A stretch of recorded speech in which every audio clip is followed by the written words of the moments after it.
The sun burned low over the parched hills of Marrow Ridge, casting jagged shadows across the winding highway that sliced through ancestral land. To outsiders, it was a forgotten place, dusty, lawless, irrelevant. But to Cale Thorne, every stone and root held blood memory. This land didn't just belong to him, he belonged to it. Cale stood beside his rusting truck, eyes fixed on the distant shimmer of an approaching convoy. He knew the moment was coming. The papers had been delivered, the signatures forged, the oil rigs sanctioned. And now the state wanted to move the last few families from the Valley of Smoke, his family's sacred ground. They called it eminent domain. Cale called it theft. Again. His fingers tightened around the old silver pendant that hung from his neck. His mother's. She had died fighting the same system, in courtrooms filled with stone faces and air-conditioned indifference. His father had gone silent afterward, disappearing into alcohol and bitterness, leaving Cale to raise his younger sister Mara. Mara, just 19, still radiant with hope, had begged him not to come here today. She said there were other ways, but Cale knew better. Dialogue had failed. Courts had failed. Even peaceful protest had ended in blood last year when officers had fired on unarmed elders at another disputed site, and now it was his turn to take a stand. The hum of the convoy grew louder. 3 sheriff's vehicles kicking dust, their lights off but purpose clear. Cale took one last look at the distant peaks beyond the highway, jagged scars in the sky. He thought of his grandfather's stories of how their people once walked freely across this land before borders, laws, and fences. He turned to the makeshift roadblock he'd built, a line of rusted barrels, logs, and metal sheet. It wouldn't hold them long. But it wasn't meant to. It was a line in the sand, a cry for visibility in a world that only saw tribal people as case numbers and PR problems. When the first vehicle stopped, its engine idled like a growl. Sheriff Cade Weston stepped out, all bulk and silence, followed by 2 deputies. Cade had known Cale since he was a boy. Their paths had once crossed on the football field, opposite teams, same bruises, but time had turned them into adversaries. Cale, Cade said, voice low, careful. We can talk about this, but not here. Not like this. Cale's eyes didn't waver. You've already talked with your ink and gavels. Now you want to talk with your guns? No one wants blood. Then don't spill any. Silence. The wind stirred dry weeds along the roadside. One of the deputies, a younger man with trembling hands, rested his fingers near his holster. Cade stepped forward, slow. I don't want to arrest you. I don't want Mara to get that call. This land means something to you. I get that. But we're here to enforce the order. Don't make it worse. Kyle exhaled sharply. It wasn't rage that filled his chest, it was heartbreak. How many times had they said the same thing? How many times had people like him been told to surrender dignity in the name of peace? Behind him, the sun dipped lower, casting fire across the sky. Kyle took one step back toward his truck and pulled out the old revolver his grandfather had once used to hunt wolves. He didn't point it. He didn't say a word. He simply held it, letting its weight answer for him. Cade's face hardened. Jesus, Cale. And just like that, the air changed. The quiet of the hills became something tighter, sharper, like the breath the earth takes before it screams. Kyle stood still, the revolver heavy in his calloused hand, not raised, not threatening, just present. Its weight wasn't just physical. It was generational. Every injustice, every grave on stolen ground, every courtroom humiliation, it all sat in that grip. Across the barrels, Sheriff Cade Weston's voice lost its softness. You know I can't walk away now, he said. Put it down, Cale, please. But Cale's eyes weren't on Cade anymore. They stared past him, into memory. He remembered the fire that swept through Red Hollow when he was 15. The blaze started by a careless energy contractor who'd ignored tribal warnings about dry lightning. He remembered carrying Mara through, smoke and ash, lungs burning as their mother screamed into a radio that never answered. The company got fined. No one went to jail. No one ever did. That was the moment Cale learned the law had two faces. One for those who wrote it, one for those crushed under it. A sharp voice cut the air. "We've got backup en route," the young deputy called to Cade, clearly unnerved. "We need to move in before he escalates." Cade raised a hand to silence him. "No sudden moves. He's not stupid." Cale almost laughed. Not stupid, as if that was a compliment. As if it excused the decades of being dismissed, tokenized, and flattened into caricature by politicians and public relations officers. He slowly turned his head, glancing down the road. A small caravan had begun to gather behind the police convoy. Not other officers, tribal witnesses, a few trucks, some elders. Mayra, standing near the front, her hands clutched in prayer over her chest. Cale's heart twisted. She looked so much like their mother did in the days before her death. Strong and terrified all at once. It was Mayra who had begged him to let the lawyers handle it, who had pleaded for patience, but even patience rots when left too long in a broken system. Cade stepped forward one pace. "Kyle, I know what happened to your family. I know the system failed, but this isn't the way." "You say that like I haven't already tried every other way," Cale said, voice flat. "We held ceremonies, marched peacefully, sent petitions, waited in courtrooms while your side ran out the clock." He pointed toward the convoy.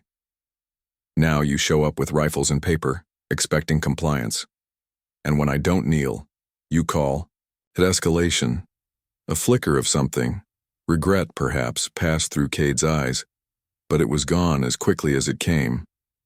"You cross a line with that weapon, Cale. I crossed that line the day I was born. On land you pretend isn't mine." Another silence, this one deeper, denser, like the hush before a landslide. Cale lowered the revolver, but only slightly, not as surrender, but a signal. He didn't want to die. He didn't want to kill, but he wasn't going to back down just because the state said please. Behind him, he heard the murmur of chants from the tribal witnesses, soft, steady. An old prayer song, not one of violence, but one of mourning. It stirred something deeper in Cale's chest than rage. That was when the radio on the deputy's belt crackled. "Unit 4, SWAT Team ETA is 5 minutes. Orders from State Command, full compliance required." Cade swore under his breath. Cale heard it. So did the crowd. Mayra stepped forward from the onlookers. Her voice rang out, strong and clear. "Cale, don't let them make you a headline," was her way of begging. But it also spoke a bitter truth. To the world, Cale was already becoming a symbol. One more brown face blurred in the news, weapon in hand, labeled dangerous, disposable. And still, all he wanted was to be heard, to matter. The sirens began to rise in the distance, sharp and cold. Cale tightened his grip again. No turning back now. The sirens tore through the stillness like jagged glass, growing louder with every heartbeat. Dust kicked up from the far end of the highway as armored vehicles approached. Matte black, windowless, inhuman. The kind used for war zones, now rolling, across tribal soil. Kyle didn't flinch. He stood like stone in the middle of the road, revolver at his side, not raised, not aimed, but present. His chest rose and fell with steady resolve, though his fingers trembled where no one could see. He wasn't afraid to die, but he feared being erased. Across from him, Sheriff Cade Weston's world narrowed into a tight, gut-churning blur. His hand hovered near his own holstered weapon. His radio crackled again with state orders. Contain the threat, secure the area. Use non-lethal if possible, lethal if necessary. Cade wiped the sweat from his brow. He'd spent 2 decades keeping the peace in counties no one cared about, counties where the law was less about justice and more about control. But he'd also grown up near Cale, played against him in youth leagues, passed him at community events, watched his mother's casket carried on tribal shoulders after that fire. He remembered Cale as a quiet boy with eyes too old for his age. Now here they were, on opposite ends of a barrel. 2 men tied to the same dirt but split by the lines of duty and survival. Cade took a breath and raised his voice. Kale, once those tactical units arrive, I won't be able to stop what happens next. You know how this plays. I do, Kale said calmly. That's why I'm here before the headlines write me. The crowd of tribal witnesses had grown, dozens now. Some live-streamed with shaky hands. Some held prayer sticks or old photographs. Children clung to their parents. An elder beat a slow drum rhythm beside a medicine wheel drawn in white chalk on the asphalt. They didn't yell. They didn't riot. They stood with him, still and defiant, like trees before a flood.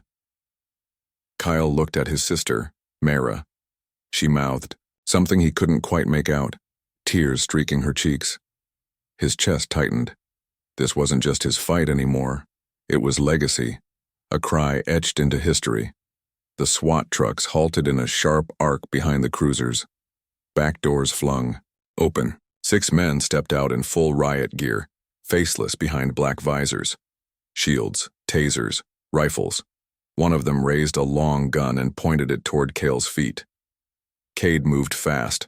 "Wait!" he barked. "He hasn't fired. He hasn't even aimed." A voice crackled in his earpiece. "Then take the shot yourself, Sheriff. End this before he forces our hand." Cade's pulse thundered in his ears. He knew the state's game. Make a tribal man look unstable, then label the response as unfortunate, but necessary. He'd seen it in other counties. He'd buried regret in paperwork before, but never like this, never someone he knew. Kale stepped forward slightly, lifting the revolver, still not pointed, but visible. "Don't," Cade warned, taking half, a step back, heart pounding. Kale's voice cracked, the first break in his calm. "If I lay this down now, what do I get? A fair hearing? Or a cold cell in a media circus while they bulldoze my land anyway? I don't know," Cade admitted. "But if you raise that gun, I guarantee you won't get anything." Kale looked at him. Not the badge, not the uniform, but the man behind them. "And what will you get, Sheriff Weston, when you pull that trigger? A promotion? Or another name you can't forget?" For a moment, everything stopped. The wind paused. The sun dimmed behind a cloud. Cade's hand froze on his weapon. The younger deputy behind him muttered, "We can't wait, Sheriff." But Cade knew the next move would define everything. For Kale. For himself. For the people watching. And for the people who'd never be heard unless this moment went differently. He slowly unlatched his holster. Kale raised the revolver, not to aim, but to hold it skyward. The SWAT leader tensed. Cade screamed, "Hold your fire!" A single breath passed. One heartbeat, and then a deafening crack split the sky, not a gunshot, but thunder from the mountains. The thunder rolled across the valley like an ancient drum, echoing through time. For a moment, everyone froze. Even the SWAT officer's finger hovering near the trigger hesitated. The sky above the Marrow Ridge crackled, gray and solemn. Kale stood unmoved, arm raised to the sky, revolver vertical like a signal, not of aggression but defiance, not of violence but history. Then he lowered it. Slowly, with deliberate control, he crouched and placed the revolver on the cracked pavement between them. His hands rose in the air, fingers splayed wide. But he didn't look defeated. He looked sovereign. The tension should have broken, but it didn't. The SWAT team advanced, boots grinding the gravel like a war machine, shields up, weapons at the ready. And something in Kale's eyes shifted. Not fear, not surrender. A storm. Mara screamed from the crowd. "He put it down. You saw it. He put it down." Cade's voice ripped through the air. "Stand down." But the men kept moving. They were too far gone, wired in by orders and the expectation of conflict. Kale dropped to one knee beside the revolver. Not to grab it, but to shield it, like a sacred object. His head bowed low. The crowd behind the barricade sang louder, now their voices rising in an old tribal lament that bent the air. And then, one of the SWAT officers surged forward. Kale flinched. That was enough. The armored officer raised his taser rifle and fired. Cade lunged, but too late. The electrodes struck Kale's shoulder and thigh. His body convulsed violently. collapsing onto the ground like a felled tree. His head hit the pavement hard. "No!" Mayra shrieked, vaulting over a log in the barricade. Cade turned on the officer who'd fired. "What the hell are you doing?" he bellowed. "He moved!" the officer barked. "He was kneeling." But it didn't matter. Kyle writhed in pain, teeth clenched, eyes wide, not with fear, but with something deeper, something ancient. Betrayal. The chant from the crowd broke, turning into shouts. Some people surged forward, others dropped to their knees. Phones caught every angle. One elder collapsed, clutching her chest. Cade dropped beside Cale, pulling him to his side. Blood trickled from the back of his head where it hit the ground. "You're okay," Cade said hoarsely. "Cale, stay with me." Cale coughed, eyes blinking open. "You lied," he whispered. Cade shook his head. "I didn't. I tried, But the words dried up in his throat. Cale grunted, trying to sit up. "They don't hear us unless we scream, unless we burn. And even then, they say it was our fault." Mayra reached them, collapsing beside her brother. Her hands trembled as she cradled his face. "He didn't fight you," she cried at the officers. "He didn't raise a weapon." The crowd surged again. One young man hurled a rock. It hit a shield with a clang. Officers turned. Tension mounted again. "Enough!" Cade roared, stepping between both sides, arms wide. "He surrendered, on camera, in front of witnesses. Don't you dare write another lie into this soil." Silence. Then, slowly, the riot team stood down. One by one, they retreated a step. The shields lowered. The moment broke like a fever breaking after long delirium. Paramedics rushed from the back of the convoy. Cade stood over them, his voice sharp. "You treat him with respect, like a man, like he matters." They nodded, moving carefully. No restraints, no rough hands. As Cale was lifted onto a stretcher, his gaze met Cade's once more. "You can still stop it," he whispered. "The drilling, the desecration. You have a badge, but you also have a name." Cade didn't speak. Not yet, but something behind his eyes cracked. Some layer of hardened policy, some armor forged over years of doing what was required. Kyle was taken to the ambulance. Mayra walked beside him, holding his hand tight, and in the silence left behind, Cade turned to face the convoy, his voice quiet but firm. "Send word back to the governor, we have a problem, and it's not him." The sun had begun to fall behind the ridge, casting long shadows across the cracked highway. The convoy was gone, the riot shield stowed. The armored trucks rolled back toward the state line without fanfare. All that remained was the quiet aftermath, the kind that doesn't make the news, but changes everything. Cale lay in a hospital bed 2 towns over, sedated but stable. A minor concussion, contusions across his torso, bruises on his wrists, not from resistance but from the fall. The doctor said he was lucky. Mayra sat beside him, arms folded tightly, face unreadable. But the world outside their room had changed. The footage from the standoff exploded across social media. Cale kneeling, disarming, electrocuted anyway. The tribal elders singing. Mayra's scream. Cade's rage. The stillness before violence. The kind of story too raw to spin clean.